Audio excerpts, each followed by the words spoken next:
बच्चों, आज हम देखेंगे टीचिंग एप्टीट्यूड के जो यूनिट थर्ड का सेकंड बिट जो कि Indian scientist and women scientist के बारे में बताता है। ठीक है बच्चों, तो हम पहले स्टार्ट करेंगे इंडियन साइंटिस्ट के बारे में। इंडियन साइंटिस्ट उन्होंने क्या क्या किया है और उनका रिसर्च क्या था, कैसे वो फेमस हुए और कैसे आजकल उनकी वजह से नए नए टेक्नोलॉजी में इवॉल्व हो रहे हैं, उस सब के बारे में हम देखेंगे। तो चलो स्टार्ट करते हैं। पहले जो है हमारा सीवी रमन, ये पहले इंडियन साइंटिस्ट है। ये फेमस किस लिए हैं? रमन इफ़ेक्ट के लिए। किस लिए? रमन इफ़ेक्ट के लिए। देखो, लेमन टर्म में समझने की कोशिश करो। क्या हुआ था, जब लाइट किसी चीज़ से टकराती है, जैसे पानी हो गया और किसी क्रिस्टल से टकराती है, तो क्या हो जाता है, उसका थोड़ा स्पीड बदल जाता है, या डायरेक्शन या रंग बदल जाता है। तो सोचने वाली बात यह है, नॉर्मल लोग ये सोचते हैं कि रोशनी बस सीधा जाता है, लेकिन रमन ने एक्सप्लेन किया कि जो लाइट का जो नेचर है वो क्या है, थोड़ा कॉम्प्लेक्स है। इसीलिए उन्होंने इस चीज़ को कौन सा नाम दिया? रमन इफ़ेक्ट। और इसी रमन इफ़ेक्ट के कारण उनको क्या मिला था? नोबेल प्राइज़ मिला था। क्या मिला था? नोबेल प्राइज़ मिला था। ठीक है, अच्छा। नेक्स्ट, सेकंड जो हमारे इंडियन साइंटिस्ट हैं वो कौन है? होमी जे भाभा। ये कौन से फील्ड से हैं? ये न्यूक्लियर फिजिक्स, इसी फील्ड में है, न्यूक्लियर फिजिक्स। इन्होंने क्या बताया था? भाभा ने बताया था कि एटम के अंदर, ये कोई एटम है, एटम के अंदर बहुत सारा एनर्जी रहता है। क्या रहता है? बहुत सारा एनर्जी होता है। अगर हम उसको कंट्रोल कर सकते हैं तो वहाँ पर क्या किया जा सकता है? बिजली या इलेक्ट्रिसिटी जनरेट किया जा सकता है। क्या जनरेट किया जा सकता है? इलेक्ट्रिसिटी जनरेट किया जा सकता है। तो उन्होंने यही बताया कि अगर हम एटम के अंदर देखें तो बहुत सारा एनर्जी रहता है। अगर हम किसी तरह से वहाँ पर इलेक्ट्रिसिटी उसको यूज करके, उस एनर्जी को यूज करके हम क्या जनरेट कर सकते हैं? इलेक्ट्रिसिटी जनरेट कर सकते हैं। ठीक है, तो हम कहाँ क्या जनरेट कर सकते हैं? हम इलेक्ट्रिसिटी जनरेट कर सकते हैं। तो सोचने वाली बात है, जब एटॉमिक बॉम्ब और एनर्जी की बात होती है, तो वहाँ पर क्या देखते हैं, इसमें दोनों में फ़र्क होता है। एटॉमिक बॉम्ब और एनर्जी में फ़र्क होता है। भाभा ने पीसफुल एनर्जी के मतलब भाभा क्या करते थे? एटॉमिक एनर्जी के सपोर्टर थे, ना कि एटॉमिक बॉम्ब। एटॉमिक एनर्जी के ये सपोर्टर थे। उनका मकसद ये था कि एटम के अंदर जितने भी एनर्जी है उनसे क्या निकालना है? इलेक्ट्रिसिटी जनरेट करना है। तो उन्होंने क्या किया? एक एटॉमिक एनर्जी कमीशन बनाया। क्या बनाया? एक एटॉमिक एनर्जी कमीशन बनाया। एटॉमिक एनर्जी कमीशन बनाया। ठीक है, अच्छा। तो इसी वजह से वो फेमस हुए। और आज के टाइम में जो न्यूक्लियर पावर प्लांट्स हैं, जिनसे हम आज के टाइम में जो न्यूक्लियर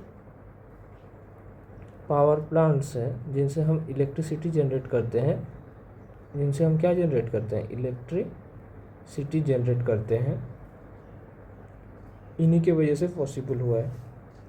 ठीक है, नेक्स्ट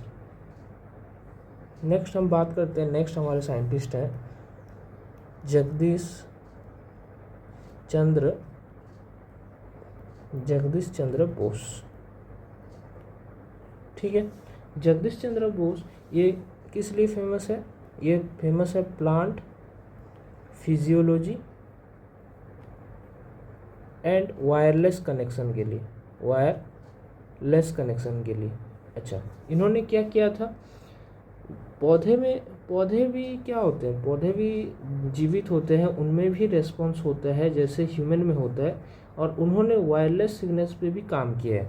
उन्होंने क्या किया है, जो प्लांट है उनके अंदर भी लाइफ होता है और वो भी रेस्पॉन्स करते हैं, वो भी क्या करते हैं, रेस्पॉन्सेस दिखाते हैं, जिनसे क्या होता है। और उन्होंने क्या किया था, वायरलेस पे काम किया था। किस पे काम किया था, वायरलेस पे काम किया था।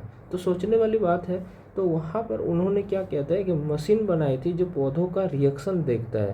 पहले लोग हंस रहे थे पर बाद में वर्ल्ड ने माना उनके बात को। और आज के टाइम में प्लांट बायोलॉजी, एनवायरमेंटल साइंस और वायरलेस कम्युनिकेशन का बेस है ये। आज के टाइम में जगदीश चंद्र बोस जो प्लांट फिजियोलॉजी के और वायरलेस कनेक्शन के ऊपर काम किया था, जगदीश चंद्र बोस, आज के टाइम में जितने भी प्लांट बायोलॉजी है, प्लांट बायोलॉजी हो गया, एनवायरमेंटल साइंस हो गया, एनवायरमेंटल साइंस हो गया, और वायरलेस कम्युनिकेशन, वायरलेस कम्युनिकेशन, ठीक है। नेक्स्ट इंडियन साइंटिस्ट कौन है, श्रीनिवास रामानुजन। श्रीनिवास रामानुजन। अच्छा, इनको तो साइंटिस्ट कहना गलत होगा, लेकिन ये मैथमेटिक्स जीनियस थे। और रामानुजन ने बिना किसी फॉर्मल ट्रेनिंग के एडवांस्ड मैथ्स के फॉर्मूले बनाए थे। काफ़ी थ्योरी उनके खुद के बारे में है, और उनके जो काम है वो इंट्यूशन बेस्ड था। याद रखना, श्रीनिवासन जो थ्योरी दिए थे वो इंट्यूशन बेस्ड काम था। इंट्यूशन, उनको इंट्यूशन आता था और इंट्यूशन बेस्ड ऑब्जर्वेशन था, जैसा कोई सुर में गा रहा हो, ठीक है। और इन्हीं के वजह से आजकल के जो फील्ड है, जैसे क्रिप्टोग्राफी हो गया, क्रिप्टोग्राफी हो गया, नेक्स्ट हो गया इंटरनेट कोडिंग हो गया, इंटरनेट कोडिंग, एनक्रिप्शन और थ्योरेटिकल फिजिक्स, एनक्रिप्शन और थ्योरेटिकल फिजिक्स, इन सब में काम आता है। और श्रीनिवास रामानुजन का एक फेमस नंबर है जिसे हम बोलते हैं रामानुजन्स नंबर। कौन सा है, 1729, इसको बोलते हैं रामानुजन्स नंबर, ठीक है। ओके, नेक्स्ट हमारे जो नोटेबल साइंटिस्ट है जिसे हम father of Indian space programme बोलते हैं, जिनका नाम है विक्रम साराभाई। जिनका नाम क्या है, विक्रम साराभाई। क्या बोलते हैं हम इनको, father of Indian space programme, father of Indian space programme, ठीक है। और इन्होंने क्या किया था, साराभाई ने दिखाया कि स्पेस साइंस सिर्फ रॉकेट उड़ाने के लिए नहीं होती, इसका यूज एजुकेशन, कम्युनिकेशन और डेवलपमेंट में भी होता है। तो उन्होंने क्या किया था, इन्होंने इसरो का एस्टेब्लिश किया था, ISRO, Indian space research organisation, ठीक है। और एक सैटेलाइट बनाया था जिसका नाम है इनसेट। ये एक सैटेलाइट्स है, इन्होंने ये बनाया था सैटेलाइट्स। और आज के टाइम में जो टीवी ब्रॉडकास्टिंग है, आज के टाइम में जो टीवी का ब्रॉडकास्टिंग होता है, इन्हीं की वजह से पॉसिबल हुआ है। टीवी ब्रॉडकास्टिंग हो गया, और डिजास्टर अलर्ट्स टीवी ब्रॉडकास्टिंग हो गया, डिजास्टर अलर्ट्स हो गया, और जीपीएस हो गया, ग्लोबल पोजीशनिंग सिस्टम। और नेक्स्ट है वेदर फोरकास्टिंग, टीवी ब्रॉडकास्टिंग हो गया, डिजास्टर अलर्ट्स हो गया, जीपीएस हो गया, वेदर फोरकास्टिंग, ये सब हो गया। तो इनके बारे में इन्होंने बताया था, ठीक है बच्चों। अच्छा, नेक्स्ट है हमारे कौन, नेक्स्ट इंडियन साइंटिस्ट है सत्येंद्र नाथ बोस, जो कौन से फील्ड से आते हैं, क्वांटम मैकेनिक्स। कौन से फील्ड से आते हैं क्वांटम मैकेनिक्स। तो उन्होंने क्या किया था सत्येंद्र नाथ बोस ने, और इनको किस लिए जाना जाता है, इनको जाना जाता है बोस आइंस्टाइन स्टैटिस्टिक्स, क्योंकि उन्होंने मिल के काम किया था हमारे आइंस्टाइन जी के साथ। और सिंपल टर्म में अगर समझें, उन्होंने पार्टिकल्स के बिहेवियर को एक्सप्लेन किया जो वो एक्सट्रीम लो टेम्परेचर में होते हैं। जो पार्टिकल्स कौन से टेम्परेचर में होता है, एक्सट्रीम लो टेम्परेचर में होते हैं, एक्सट्रीम लो टेम्परेचर में होते हैं, उनके ऊपर उन्होंने स्टडी किया। और ऐसे पार्टिकल्स को ऐसे पार्टिकल्स जो एक्सट्रीमली लो टेम्परेचर में होते हैं उन्हें क्या बोला जाता है, बोसॉन्स। क्या बोला जाता है, बोसॉन्स। ठीक है। और आज के टाइम में उनका जो एक्सपेरिमेंट या जो भी था, आज के टाइम में क्वांटम फिजिक्स हो गया, लेजर्स हो गया, सुपर कंडक्टर्स हो गया, यहाँ पर यूज होता है। कहाँ पर यूज होता है, क्वांटम फिजिक्स हो गया, लेजर्स हो गया और सुपर कंडक्टर्स, यहाँ पर क्या होता है, इन्हीं का यूज होता है। ठीक है, ओके। नेक्स्ट है मेघनाथ साहा।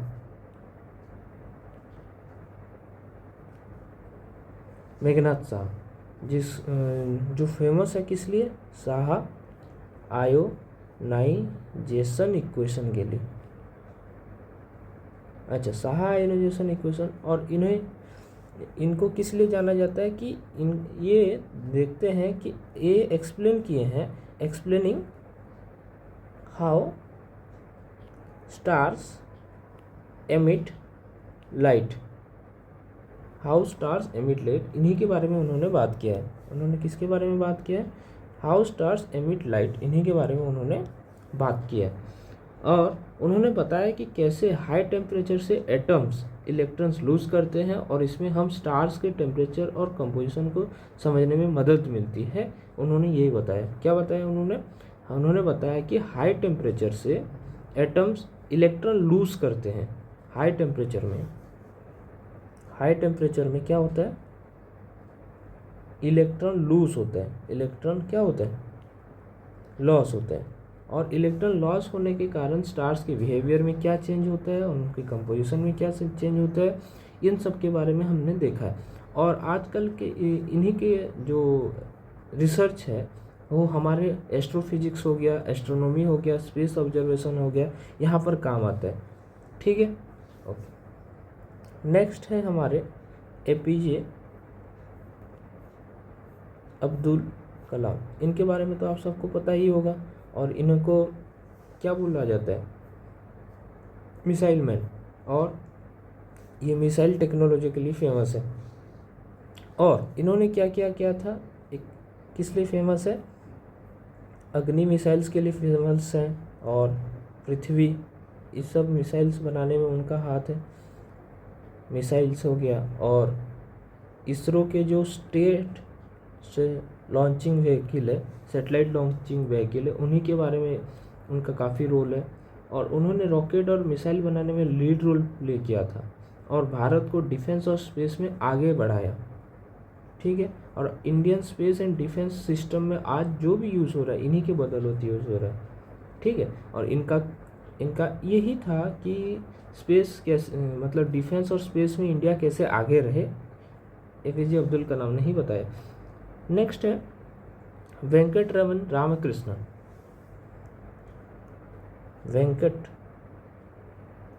वेंकटरमन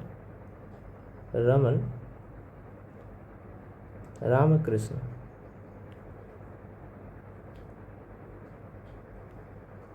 जो कि इसलिए फेमस है स्ट्रक्चरल बायोलॉजी के लिए।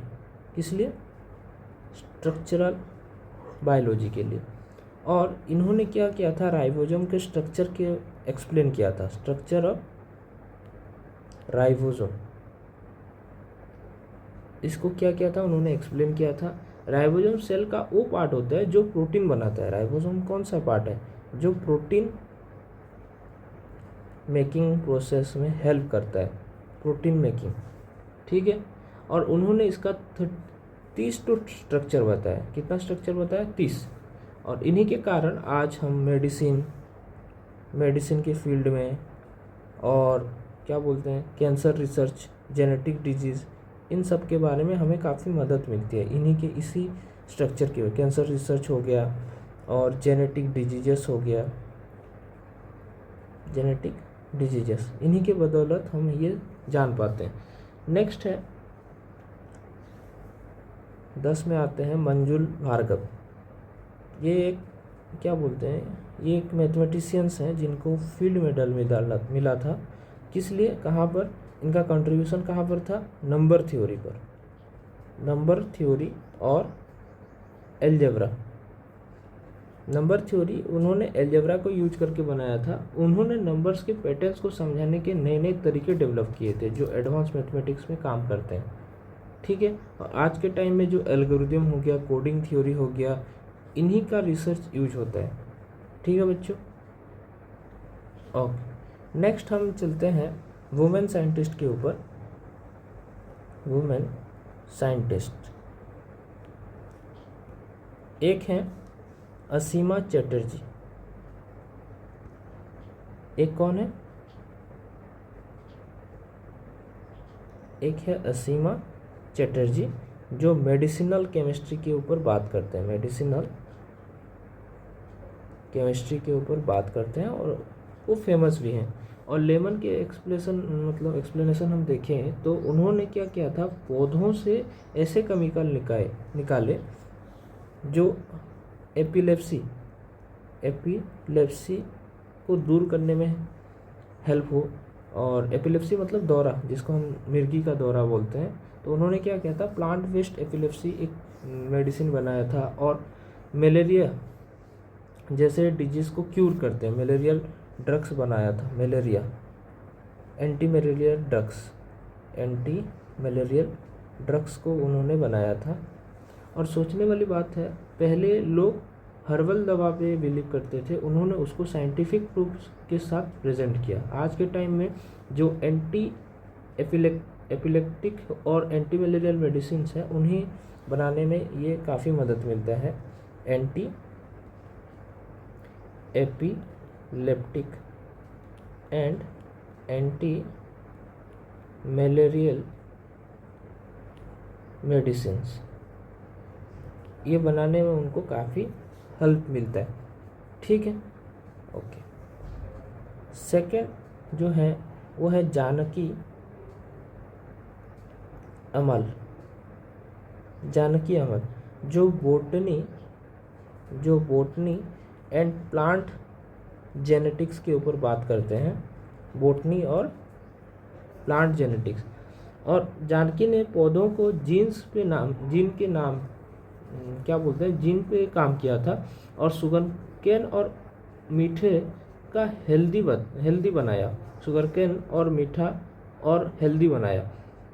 और जीन सिर्फ इंसान में नहीं पौधों में भी होते हैं, उनका स्ट्रक्चर चेंज करके बेहतर फसल मिलती है। तो उन्होंने क्या किया था, प्लांट में भी जीन होता है, प्लांट में भी क्या होता है, उन्होंने बोला जीन होता है और उनका स्ट्रक्चर क्या करके चेंज करके हम बेटर आउटपुट हम ले सकते हैं। बेटर क्या ले सकते हैं, हम आउटपुट ले सकते हैं, उन्होंने यही बताया। तो एग्रीकल्चरल इम्प्रूवमेंट के लिए आजकल जितना भी काम हो रहा है, एग्रीकल्चरल इम्प्रूवमेंट के लिए आजकल जितना भी काम हो रहा है और इवन बायोडाइवर्सिटी कंजर्वेशन में उन्हीं का बहुत बड़ा हाथ है, जानकी अमाल के ऊपर, ठीक है। और जैसे missile man of India APJ Abdul Kalam को कहा जाता है, उसी तरह टेसी थॉमस इनको क्या कहा जाता है, मिसाइल वुमेन ऑफ इंडिया, इन्हें ही कहा जाता है मिसाइल वुमेन ऑफ इंडिया, ठीक है। और इन्होंने क्या किया था, जितने भी इंडिया का लॉन्ग रेंज मिसाइल है, क्या है, लॉन्ग रेंज, बहुत दूर तक जो जाता है, जिनका इम्पैक्ट बहुत दूर तक रहता है, लॉन्ग रेंज मिसाइल्स, जैसे कि है अग्नि मिसाइल्स, अग्नि, ठीक है, उन्हीं का डिज़ाइन और टेस्टिंग उन्होंने किया था, और एक वुमेन साइंटिस्ट के इंडियन डिफेंस टेक्नोलॉजी में मेजर रोल प्ले किया था। पहले से मेल डोमिनेटेड था, तो इन्हीं के टाइम में ये क्या हुआ था, जितने भी मतलब फीमेल आगे आने लगे थे। और आज के टाइम पे यूज अगर देखिए, नेशनल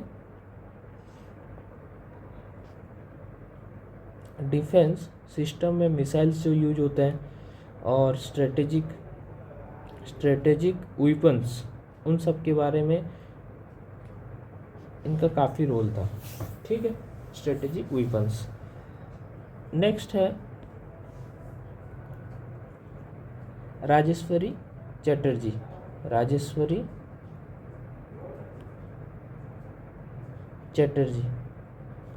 चटर्जी जिन्होंने एंटेना एंड माइक्रोवेव रिसर्च के बारे में बात किया था। और राजेश्वरी चटर्जी ने एंटेना और माइक्रोवेव रिसर्च के बारे में बात किया था। मोबाइल और रेडियो का सिग्नल पकड़ने के लिए एंटेना होता है। राजेश्वरी ने एंटेना का डिज़ाइन और उनका वर्किंग डेवलप किया था। आज के वायरलेस वर्ल्ड का बेस्ट टेक्नोलॉजी उन्होंने बनाया था। ठीक है, आजकल के जो वायरलेस टेक्नोलॉजी चल रहा है, उन्होंने क्या किया था, मोबाइल और रेडियो का सिग्नल पकड़ने के लिए उन्होंने क्या किया था, एक एंटेना होता है, उन्होंने बोला था। ठीक है, तो आज के टाइम में mobile communication, radar system, internet जो भी है, इन्हीं की बदौलत है। ठीक है, ओके। नेक्स्ट हमारे जो वुमेन साइंटिस्ट है वो कौन है, डॉक्टर इंदिरा हिंदुजा, जिन्हें हम IVF और फर्टिलिटी साइंस,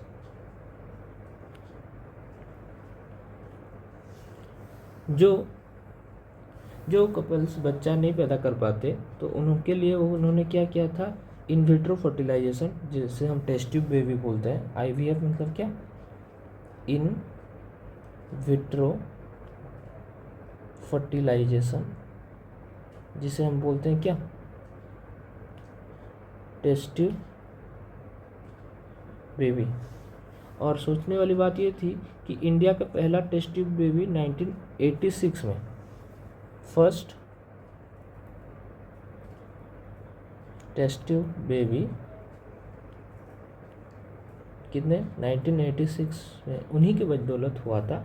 और जितने भी फर्टिलिटी क्लिनिक्स हैं, women's reproductive health care centres हैं, इन्हीं की बदौलत है, डॉक्टर इंदिरा हिंदुजा। और ये किस लिए फेमस है, IVF एंड फर्टिलिटी साइंस के लिए फेमस है। ठीक है, ओके। नेक्स्ट है हमारे कमला सोहनी।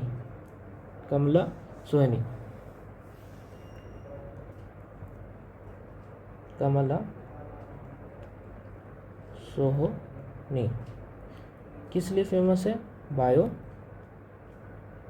केमिस्ट्री के लिए ये फेमस है। ठीक है, और फर्स्ट इंडियन वुमेन है जिनको साइंस में PhD मिला था, Kamala Sohonie. She is the first Indian women to get PhD in science. उन्होंने क्या किया था, उन्होंने पाया कि पौधा और फ्रूट्स में प्रोटीन्स और विटामिन्स होते हैं। जैसे आंवला में क्या होता है, विटामिन C होता है। तो उन्होंने क्या किया था, प्लांट्स और फ्रूट्स में क्या होता है, उन्होंने बताया था विटामिन्स होते हैं, न्यूट्रिएंट्स होते हैं, इन सब के बारे में उन्होंने बताया था। तो इन्हीं की बदौलत आज जो न्यूट्रिशन साइंस है, public health anaemia control programmes है, इन्हीं की बदौलत हो रहा है आजकल। तो first Indian women to get PhD in science कौन है, कमला सोहनी। नेक्स्ट है हमारे अन्ना मनी। तो अन्ना मनी कौन है, अन्ना मनी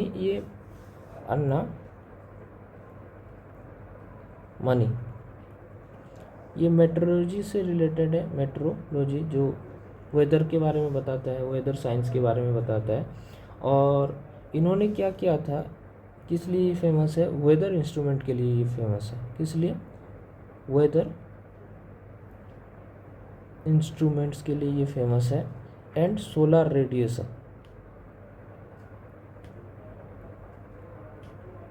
मेजरमेंट्स के लिए ये फेमस है। और वेदर फोरकास्ट के टूल जैसे बारोमीटर हो गया, वेदर फोरकास्ट के लिए जो टूल लगता है बारोमीटर, जो प्रेशर नापता है, और रेन गॉज, इन सब का यूज उन्होंने बताया था और इनका वर्सन बनाया था। क्या बनाया था? वर्सन डेवलप किया था। ठीक है। और आजकल जो वेदर प्रेडिक्शन हो गया, क्लाइमेट साइंस हो गया, इन सब के बारे में उन्होंने बताया था। ठीक है। नेक्स्ट है हमारे गगनदीप कांग,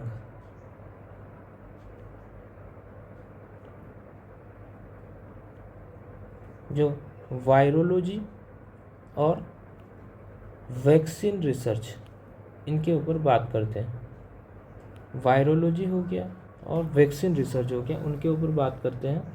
और डायरिया प्रिवेंशन के ऊपर उन्होंने रिसर्च किया था और उन्होंने एक वैक्सीन भी बनाया था, रोटावायरस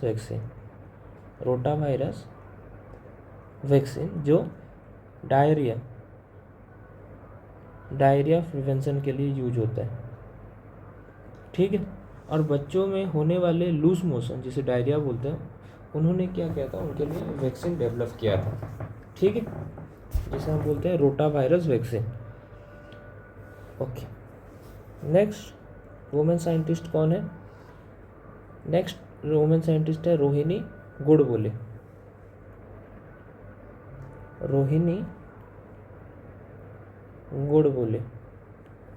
जो पार्टिकल फिजिक्स के ऊपर बात करते हैं और works on Higgs boson and standard model. उन्होंने किसके ऊपर काम किया था? हिग्स बोसन पार्टिकल्स के ऊपर काम किया था, और जितने भी स्टैंडर्ड पार्टिकल्स हैं उन्हीं के ऊपर उन्होंने काम किया था। उन्होंने यूनिवर्स के स्मॉलेस्ट पार्टिकल का स्टडी किया, जैसे कैसे मैटर बनता है। तो उन्होंने क्या किया था, रोहिणी गुडबोले जी ने, जो वर्ल्ड तो नहीं बोल सकते, यूनिवर्स के जो स्मॉलेस्ट पार्टिकल्स हैं उन्हीं के ऊपर उन्होंने स्टडी किया था। और आज जितने भी रिसर्च हो रहे हैं हाई एनर्जी फिजिक्स में और सन रिसर्च हो रहे हैं, उन्हीं के बदौलत हो रहा है। ठीक है। और एक है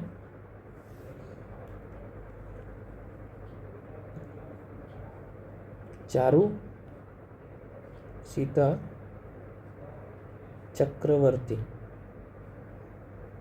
जो थियोरेटिकल केमिस्ट्री के लिए फेमस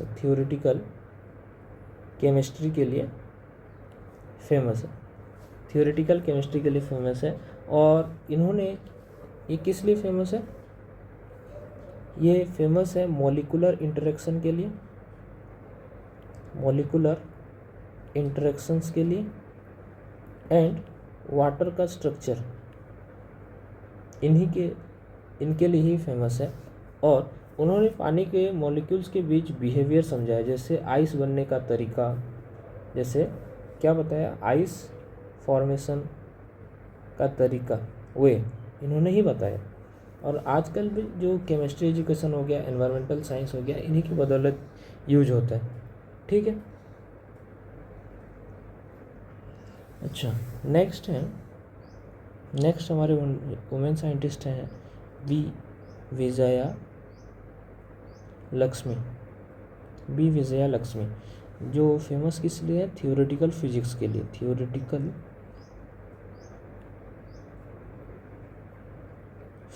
लिए, फेमस है। ठीक है। और इन्होंने क्या किया था, रिसर्च किया था पार्टिकल फिजिक्स और सिमेट्री के ऊपर। इन्होंने रिसर्च किसके ऊपर किया था?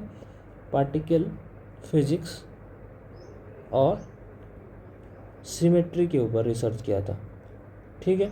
और उन्होंने स्मॉल पार्टिकल्स के बीच रिलेशन समझाया यूजिंग मैथमेटिकल्स मॉडल। उन्होंने क्या किया था? रिलेशन बिटवीन स्मॉल पार्टिकल्स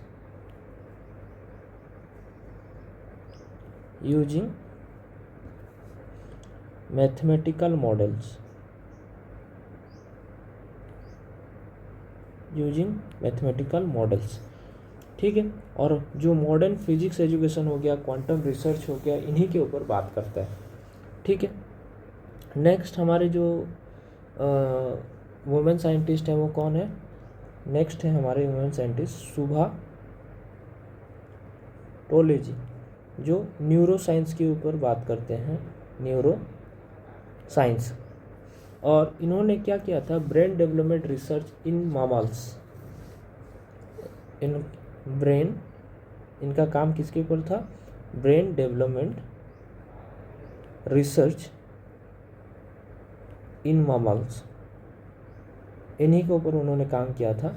और उन्होंने स्टडी किया कि एनिमल्स और ह्यूमन का ब्रेन कैसे डेवलप होता है, स्पेशली मेमोरी और लर्निंग के पार्ट्स। उन्होंने जो ब्रेन डेवलपमेंट का बताया एनिमल्स और कहाँ पर देखा? ह्यूमंस में। उन्होंने ये देखा कि वहाँ पर क्या होता है, मेमोरी और लर्निंग, ये दोनों का पार्ट्स कैसे होता है, उन्होंने यही बताया। जितने भी ब्रेन डिसऑर्डर रिसर्च हो गया, डेवलपमेंटल बायोलॉजी हो गया, उन्हीं के ऊपर उन्होंने बात किया था। ठीक है, सुभा टोलेजी ने। नेक्स्ट है अदिति पंत। नेक्स्ट कौन है? अदिति पंत, जो फेमस है किस लिए? ओशियनोग्राफी के लिए। ठीक है, और इन्होंने क्या किया था? जब एंटार्क्टिका एक्सपीडिशंस हुआ था, मेराइन साइंस रिसर्च हुआ था, उन्होंने समुद्र के नीचे टेम्परेचर, करेंट्स और एनवायरनमेंट पर रिसर्च किया था। और जिन्हें क्या बोलते हैं? ओशियनोग्राफी जिसे हम बोलते हैं, उन्होंने समुद्र के नीचे के टेम्परेचर, समुद्र के नीचे का टेम्परेचर, करेंट्स और एनवायरनमेंट, इन सब के ऊपर क्या बोलते हैं? रिसर्च किया था। और किस लिए फेमस है? अंटार्कटिका एक्सपेडिशंस के लिए फेमस है वो। और marine science research, marine science research, इन्हीं के लिए वो फेमस है। ठीक है, ओके। टेसी थॉमस के बारे में मैंने आपको बताया। नेक्स्ट है नंदिनी हरिनाथ। नेक्स्ट कौन है? नंदिनी हरिनाथ, जो इसरो से बिलोंग करते हैं। और जो हमारा मार्स ऑर्बिटर मिशन है यहाँ, जिसको हम मॉम मिशन बोलते हैं, तो इसी मिशन में उनका काफ़ी अच्छा खासा रोल था। उन्होंने मंगलयान को सक्सेसफुली डिज़ाइन और लॉन्च करने में, किसको? मार्स ऑर्बिटर मिशन में जो मंगलयान था, मंगलयान, उनको वो सक्सेसफुली डिज़ाइन किया था और क्या किया था? लॉन्च किया था। जो और ये दुनिया के चीपेस्ट मार्स मिशंस में एक हैं। और इन्हीं के बदौलत जो आजकल स्टेम फील्ड में, science, technology, engineering and mathematics, STEM मतलब science, technology, engineering and mathematics, इन्हीं फील्ड में आजकल क्या बोलते हैं, वुमेन लोग पार्टिसिपेट कर रहे हैं, इनसे इंस्पिरेशंस लेके। और स्पेस एक्सप्लोरेशन में इनका काफ़ी अच्छा खासा रोल है। ठीक है, और इतने सारे मैंने total 24 I think 10 Indian male scientist के बारे में और 14 इंडियन फीमेल साइंटिस्ट के बारे में बता दिया आपको। और कोशिश करना इन सबको आप नोट करो, अच्छे से प्रैक्टिस करो, और कुछ भी अगर डाउट हो तो कमेंट में बता देना मेरे को। तो इस वीडियो में इतना ही, मिलते हैं नेक्स्ट वीडियो में। Thank you.